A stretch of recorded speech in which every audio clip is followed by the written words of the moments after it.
Welcome to one and all. This is the Lion Legal Podcast, the first live stream that we've done so far. So, this live stream, what I'm going to do is talk about the Andrew Tate situation.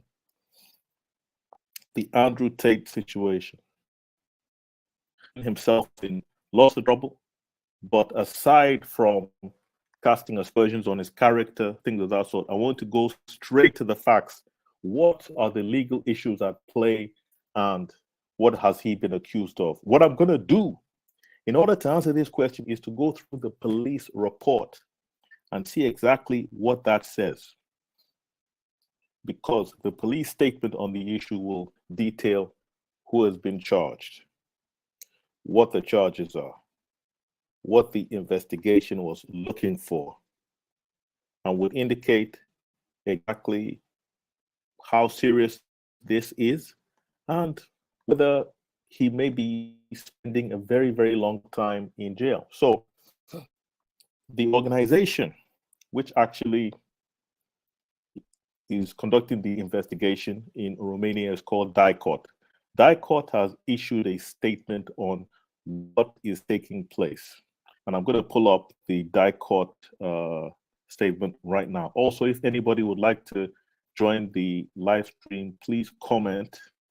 I will see the comment and then I will add you or drop the link to the stream.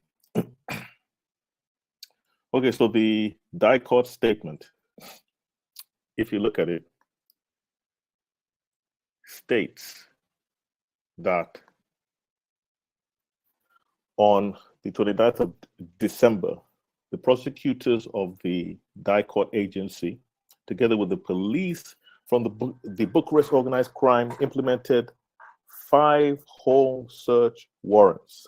5 warrants in investigations under the aspect of committing crimes of constituting an organized criminal group, human trafficking, and the other serious crime of rape. In this case, it noted that beginning in 2021, 4 suspects. Now, it details who the 4 suspects are. It says that there are 2 British citizens and 2 Romanians. The British citizens are Andrew Tate and his brother, Tristan Tate. So they state that these individuals constituted a criminal group organized in order to commit offenses in Romania and also in other countries such as the US and Great Britain that constitute human trafficking.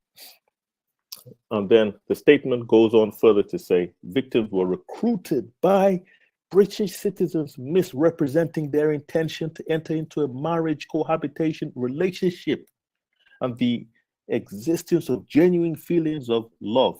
It classifies this as the lover boy method, stating that they were later transported and housed in buildings in Ilov County, Romania, through exercising physical violence and mental coercion through intimidation, constant surveillance, control, and invoking alleged deaths.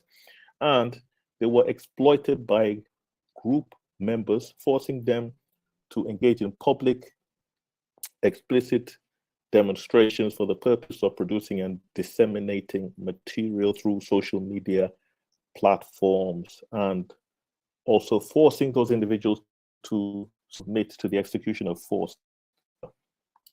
Now, if you cause a person to move from one area, one country to another country to do these acts, yes, that would constitute human trafficking, especially when these acts are not done of their own free will. So this is the allegation against not only Andrew Tate, Tristan Tate, and now it appears that 2 women are involved as well, 2 assistants named Luana and Georgina. These are very serious allegations and cross-border allegations too. So the police are not taking this lightly, I can assure you. So the police statement against Andrew Tate goes on to say that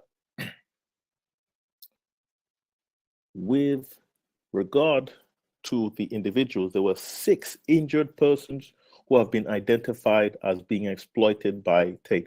Not only does it say exploited by Tate, it says that Andrew Tate is part of a criminal organization group. Now, I just want to touch on this topic. Anytime police have identified an individual who they feel is a bad actor, if you will, but they don't know specifically what that individual may have done, what they sometimes try to do is classify them as part of a criminal group, because then you don't have to specify every single illicit activity they have committed. You will just say, for example, that they're prosecuted for being part of the criminal organization. They do this with rappers a lot. This happens in the hip hop community frequently. If you look at Young Thug, they have stated YSL, which is a record label, basically, a music group, is a criminal organization. They're saying YSL is a criminal organization. They've said that with different rappers as well. Now, they're using the RICO Racketeering Act to try and catch them. Why? Because they can't pin the crime of every member of a group on everybody. So they simply try to cast aspersions on the character by saying, okay, you're part of the gang, and there's your culpability. So going further on to the allegations, the police report states that with regard of the crime of, and I'll call it for the purposes of the YouTube algorithm, rape, it was noted that on March 22, an injured person was forced on 2 different occasions to submit to acts that they did not consent to. So those are the allegations. However, it's not been stated who this is. So it could have been any of the 4 individuals, Andrew Tate, Tristan Tate, or one of the 2 assistants. Now, looking at all of the allegations is very serious. This is incredibly serious. And Tate has to take this very seriously, get the best criminal defense attorneys, and it's going to affect a lot of things. If you were a corporation, would you feel comfortable doing business with a person who had these allegations against them? I can even tell you this. There's a company that Andrew Tate was the director of called Cannon Run in the UK. After the allegations came out, the second day after these allegations came out, he resigned as a director. That is the corporate effect of these charges. That's the effect of these charges. It causes businesses, corporations, etc., to be very wary of dealing with you because it impugns your character. Now, the second issue I want to deal with on this case is whether he's actually been charged. Now, the suspicion is that he was suspected of committing a crime in regards to human trafficking, being part of a gang, and a third offense. But the question is, has he been charged with anything? And no, he hasn't been charged yet, but yet a 30-day hold has been placed upon him. So he's not been charged with an offense. He's not been given a date for trial, not been given bail, but he's been held for 30 days in the event that maybe they'll find something and be able to now prosecute him for it. What they're conducting now is essentially a legal fishing expedition, trying to find something that he's done. Can you imagine if this happened in other places in the West, in the UK, America, etc., where you've not been charged with a crime and you have to sit down for 30 days for the police to figure out if you're guilty of a crime or not, or if they have enough evidence to charge you? This is, I think, highlights the difference in the Romanian criminal justice system, the Romanian criminal justice system, and the justice system in other places. How you can sit down for 30 days. But I can hazard a guess as to why that is. because Andrew Tate, if you look at him on Instagram, etc., he's always flying on a plane. That is no bueno, no good if you have a criminal investigation against you and you'd like to get bail. Why? Because the judge will be told this person has the means to flee the country if he chooses to. That is going to make a judge very scared to grant you bail. Another thing, Andrew Tate is also a man of not so modest means. He is considered a person who is rich, basically. So therefore, if he had to charter a flight, if he got bail, wanted to charter a flight and get out of the country, he could do so. If he wanted to cross a border, he could do so. If he wanted to pay someone to extract him from Romania so that he didn't have to face charges, he could do so. These are things that will be in the back of the prosecutor's mind, and the judge will also consider. So being wealthy is a great thing. In this instance, it actually could potentially be a detriment to him being able to get bail, because it presents the possibility that he may be a flight risk. It presents a possibility he may be a flight risk. It's not good. And another thing he has to worry about is in the criminal trial, assuming that this goes to criminal trial, in the criminal trial, what evidence are they going to use against Andrew Tate? What is the evidence?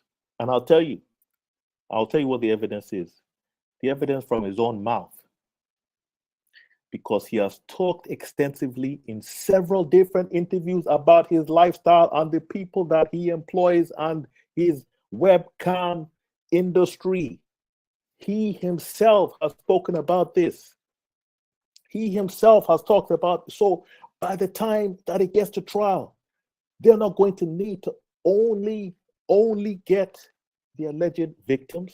They're not going to need to only get the police inspectors. They will not need to only get the people who have allegedly been harmed by this.